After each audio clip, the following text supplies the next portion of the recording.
கொஞ்ச நாட்களுக்கு முன்னாடி ஒரு உண்மை சம்பவம். வயசு அந்த பிள்ளைக்கு 10 வயசு. எந்த ஊர் அப்படின்னா எகிப்து நாட்டை சேர்ந்தவங்க. அந்த பெண்ணுடைய பேர் வந்து பரா. எந்த ஊர்னா எகிப்து. எகிப்துலேருந்து தாய் தந்தை அவங்களுடைய அந்த பெண்ணு 3 பேர் என்ன பண்ணுறாங்கன்னா அகதிகளாக சவுதிக்கு வராங்க. இப்படி சவுதிக்கு வரும்போது அவங்க தந்தை என்னன்னா நல்லா படித்தவர்னா நல்ல மேற்படிப்புலாம் படித்து அவருக்கு ஒரு வேலை கிடைக்கிது. வேலைன்னா சாதாரண வேலைலாம் கிடையாது. ஒரு மல்டி மில்லியனர் சம்பாரிச்சா எப்படி சம்பாதிப்பார் அது போல ஒரு வேலை. இது உண்மை சம்பவம். நீங்க ஃப்ரீ ஆகிட்டு சும்மா முடிஞ்ச பிறகு கூகுளில் கூட சர்ச் பண்ணி பார்த்தா கூட தெரியும். அவருக்கு வேலை கிடைக்குது. வாழ்க்கை எப்படி வாழ்றாங்கன்னா ஒரு ராஜா வாழ்க்கை வாழ்ந்தா எப்படி வாழ்வாங்க அது போல வாழ்க்கை போய்கிட்டே இருக்கு. அல்லாஹ்வுடைய கிருபையில வாழ்ந்துட்டு அப்படியே போயிட்டே இருக்காங்க.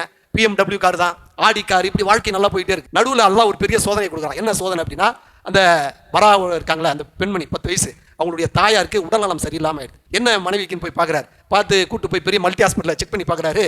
அந்த மனைவிக்கு கேன்சர் அப்படிங்கிறாங்க. சரி, நம்மளுக்கு தான் பணம் இருக்குது, பொருளாதாரம் இருக்குது, எல்லாமே இருக்குது, நம்மளுடைய மனைவியை சரி செஞ்சிடலாம் அப்படின்னு சொல்லிட்டு டாக்டரை கன்சல்ட் பண்ணுறாரு. அதுக்கான வைத்தியம் பார்க்குறாரு. அந்த குழந்தை என்ன ஆகும்னா காலையில் ஸ்கூலுக்கு போவோம், சாயங்காலமான அவங்க அம்மா வந்து பார்க்கும். அவங்க அம்மா பார்க்கும்போது அவங்க அம்மா ஒரு விஷயத்த சொல்லிக்கிட்டே இருப்பாங்க. என்ன சொல்லுவாங்கன்னா, நான் ஒரு நாள் சொர்க்கத்துக்கு போயிடுவேன். சும்மா ஒரு ஓமையாக சொல்கிறாங்க.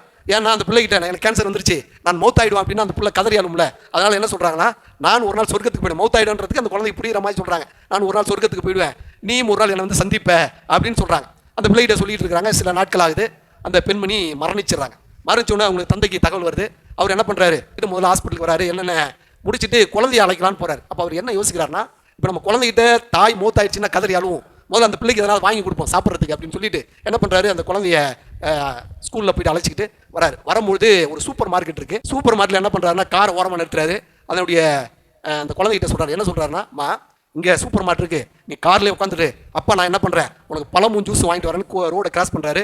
போகிறாரு, பழமும் ஜூஸ் வாங்கிட்டு வராரு. ஒரு கார் சவுதியில் ஒரு கார் நேரடியாக ஸ்பீடாக வருது. தன்னுடைய மகளுக்கு முன்னாடியே அந்த தந்தையை தூக்குறாங்க. ஒரே ஸ்பீடில் தூக்கப்படுது.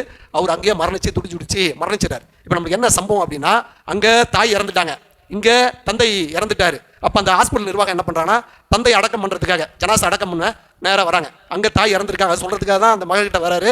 தந்தை மரணிச்சார். முதல்ல அந்த தந்தையை அடக்கம் பண்ணுறாங்க. அப்போ அந்த பிள்ளைகிட்ட சொல்கிறாங்க, மா உன்னுடைய தாய் இறந்துட்டாங்க, அது சொல்வதற்காக தான் உன்னுடைய தந்தை வந்தார், அவரும் ஆக்சிடென்ட் ஆகி மூத்தாயிட்டாரு அப்படின்னு சொல்கிறாங்க. அப்போ அந்த பெண்மணியும் அடக்கம் பண்ணுறாங்க. அடக்கம் பண்ண பிறகு சவுதியில் ஒரு பெரிய நியூஸ் சேனல், அல் ஜசீரா என்ற நியூஸ் சேனல் எல்லாருக்கும் தகவல் கொடுக்குறாங்க. இந்த பெண்மணி வந்து நல்ல ஒரு வாழ்க்கை வாழ்ந்த பிள்ளை, இந்த பிள்ளை யாராவது தத்தெடுக்கக்கூடிய செல்வந்தர்கள் இருந்தீங்கன்னா நீங்கள் தத்தெடுக்கலாம் அப்படின்னு சொல்லிட்டு டிவி சேனலுக்கு கொடுக்குறாங்க. லண்டனை சார்ந்த ஒரு தொழிலதிபர் என்ன பண்ணுறாருன்னா, அந்த குழந்தைய தத்தெடுக்கிறார். என்ன பண்ணுறாரு, எடுத்துகிட்டு போயிட்டு லண்டனில் நல்ல வாழ்க்கை வாழ்கிறாங்க. அந்த பிள்ளைக்கு ஒரு நாள் உடல்நலம் சரியில்லாமல் ஆயிடுது. சரி, அந்த பிள்ளைக்கு என்ன ஆயிடுச்சு, சரி நம்ம தான் தத்தெடுத்துட்டோம், அந்த குழந்தைய வளர்க்கணும், நாளைக்கு மறுமையில் அல்லாஹ்க்கு நான் பதில் சொல்லி ஆகணும். சரி என்னன்னு போய் செக் பண்ணி பார்க்குறாங்க. சுபஹானல்லாஹ், அந்த பிள்ளைக்கு கேன்சர், அவங்க அம்மாவுக்கு வந்து பிளட் கேன்சர், இந்த பிள்ளைக்கு வந்து போன் கேன்சர், எலும்பு புற்றுநோய்.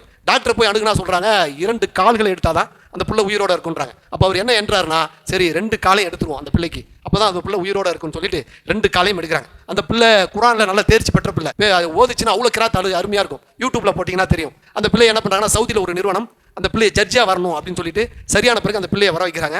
அப்போ நியூஸ் வாசிப்பாளர்லாம் கேட்குறாங்கம்மா, உன்னுடைய தாய் இறந்துட்டாங்க, உன்னுடைய தந்தை இறந்துட்டாங்க, உனக்கு 2 கால்களும் போயிடுச்சு, நீ எப்படி உணர்ற சொல்கிறாங்க.